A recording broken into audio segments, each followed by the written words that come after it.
Hai dan selamat sejahtera. Nama saya Nur Haslinda binti Abdul Razak, nombor matrik 202216. Objektif saya adalah penggunaan jentera membajak sawah mampu meningkatkan hasil bagi petani.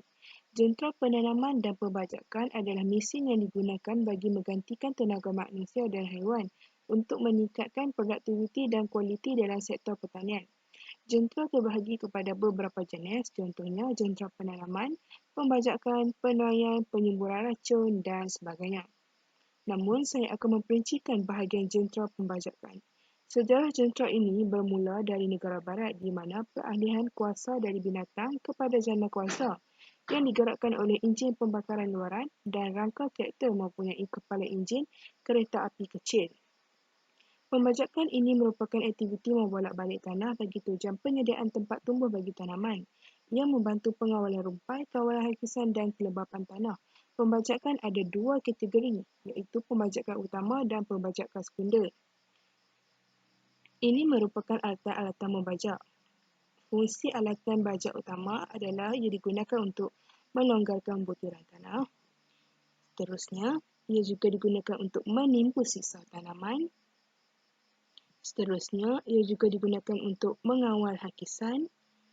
Selain daripada itu, ia juga digunakan sebagai persediaan untuk pembajakan sekunder.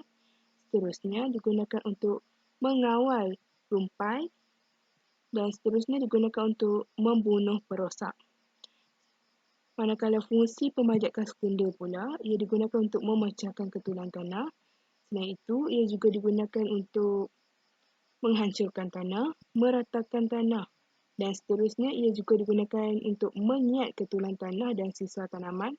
Dan seterusnya, ia juga digunakan sebagai untuk memadatkan tanah. Dahulunya, industri padi hanyalah dijalankan secara kecil-kecilan oleh petani. Hal ini kerana padi pada zaman dahulu bukanlah untuk tujuan komersial dan tidak ada pun kilang yang berproses padi. Padi dahulu hanyalah diproses di rumah berbanding sekarang padi kesemuanya dihantar ke kilang untuk pemprosesan. Setiap peredaran zaman berlakunya inovasi tak kiralah dari segi apa pun. Begitu jugalah dengan jentera membajak sawah. Jentera membajak sawah juga tidak terlepas dengan peredaran masa, iaitu dari segi pembaharuan. Setiap peredaran masa sudah pastilah berlakunya pembaharuan yang dicipta. Kubota. Kubota merupakan jentera membajak yang masih digunakan oleh petani sehingga sekarang bagi membajak sawah. Kubota merupakan jentera yang kecil dan harganya tidaklah terlalu mahal jika dibandingkan dengan jentera membajak yang lain. Jadi, kubota juga masih penting untuk dikeluarkan di pasaran untuk petani membelinya daripada menyewa daripada orang luar bagi membajak sawah mereka. Hal ini kerana kubota bukan hanya sekali sahaja untuk digunakan bagi petani untuk membajak sawah. Setiap kali musim untuk membajak sawah, sudah pastilah kubota akan digunakan semula untuk membajak sawah bagi musim baharu pula. Bagi petani yang berkemampuan, bolehlah membeli kubota untuk membajak sawah. Malah, ia juga boleh digunakan untuk tujuan menyewa kepada petani lain. Jadi, tidak rugilah membeli kubota. Namun demikian, jika petani yang kurang kemampuan untuk membeli kubota, petani boleh sahaja menyewa kubota daripada petani lain bagi membajak sawah mereka. Kubota agak susah untuk membajak sawah jika kuantiti sawah yang perlu dibajak agak banyak dan jangka masa yang diambil bagi membajak akan menjadi panjang. Kubota hanya menggunakan tangan sahaja untuk menggerakkannya. Ia tidak mempunyai steering untuk mengawal. Selain itu, kubota juga tidak mempunyai bumbung, atap dan tempat duduk yang agak kurang selesa untuk melindungi mereka daripada panas dan hujan. Kubota jenis ini pula direka khas untuk diubah suai dari segi tayak. Dahulu kubota hanya menggunakan roda besi sahaja. Kubota jenis ini digunakan untuk membajak sawah, malah ia juga digunakan di kebun untuk menggeburkan tanah bagi menanam sayur-sayuran dan buah-buahan. Manakala traktor jenis ini pula dinamakan sebagai mini traktor. Ini agak selesa digunakan berbanding kubota kerana mini traktor ini mempunyai tempat duduk yang selesa. Selain daripada itu, tempat untuk mengawalnya juga mudah kerana ia mempunyai steering dan juga mudah untuk dihidupkannya. Manakala traktor ini diubah suai dari segi bumbung. Hal ini diubah suai hanyalah untuk keselesaan petani. Petani tidak perlu risau akan hujan atau panas ketika membayat sawah semasa di sawah. Mini traktor ini juga mampu untuk dimiliki bagi petani yang berkemampuan dan juga petani yang memiliki sawah yang banyak.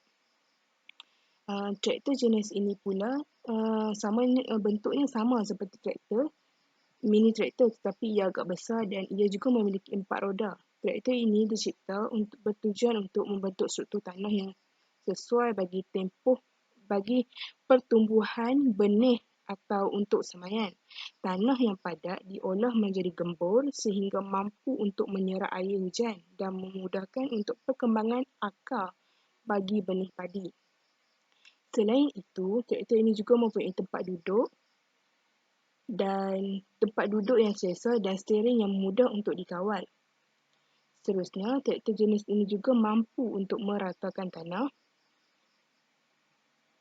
dan ia juga digunakan untuk mengawal kelembapan tanah. Dengan tenaga yang besar, tentunya pembajakan sawah akan menjadi lebih cepat.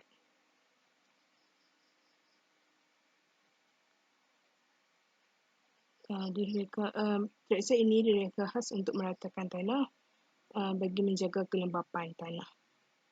Manakala traktor jenis ini pula, ia mempunyai 2 trek besi di kiri dan kanan dan 2 roda di hadapan iaitu tayar di hadapan kiri dan di kanan. Traktor ini juga memiliki tempat duduk yang selesa dan steering yang mudah untuk dikawal serta mempunyai enjin yang besar. Traktor ini lebih berkesan untuk digunakan bagi menggemburkan tanah kerana ia mampu untuk menimbus segala sisa tanaman dan sampah sarap. Traktor trek ini sangat menjadi tumpuan kepada petani berbanding jentera membajak yang lain. Ia juga sesuai digunakan di kawasan yang dalam dan traktor ini sukar untuk tenggelam. Traktor trek ini mempunyai kelebihan yang sangat istimewa berbanding jentera yang lain. Hal ini kerana pengguna traktor trek ini dapat menggaul bahan seperti kapur dan kompos untuk kesuburan tanah dengan sangat berkesan sekali. Sisa tanaman atau sampah sarap yang telah digaulkan menggunakan traktor trek ini akan ditanam dengan sangat dalam dan lambat untuk pertumbuhan semula seperti lalang ataupun rumput. Selain itu, ia dapat mengawal rumpai secara memotong dan menimbus serta mengawal serangga perosak dari memakan benih. Sebagai contoh, siput gondang emas. Manakala mini traktor trek pula, traktor trek ini diubah suai menjadi sedikit kecil berbanding biasa dan mempunyai tingkap dan pintu serta pengudaraan seperti kipas ataupun aircon. Traktor ini direka khas bagi petani yang menjalankan aktiviti pertanian secara kecil-kecilan. Bagi petani yang berkemampuan, bolehlah membeli traktor trek ini.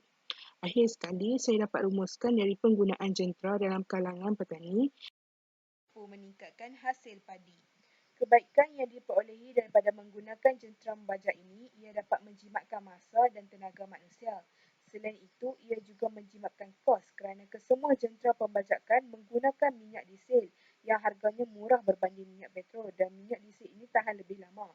Seterusnya, kerja yang sukar dapat dilakukan dengan mudah dan menghasilkan kawasan yang lebih luas bagi melakukan pembajakan.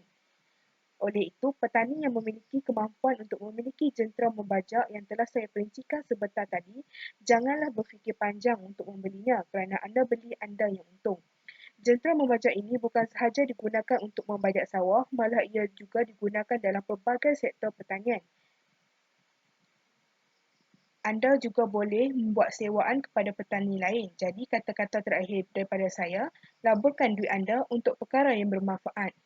Sekian, terima kasih.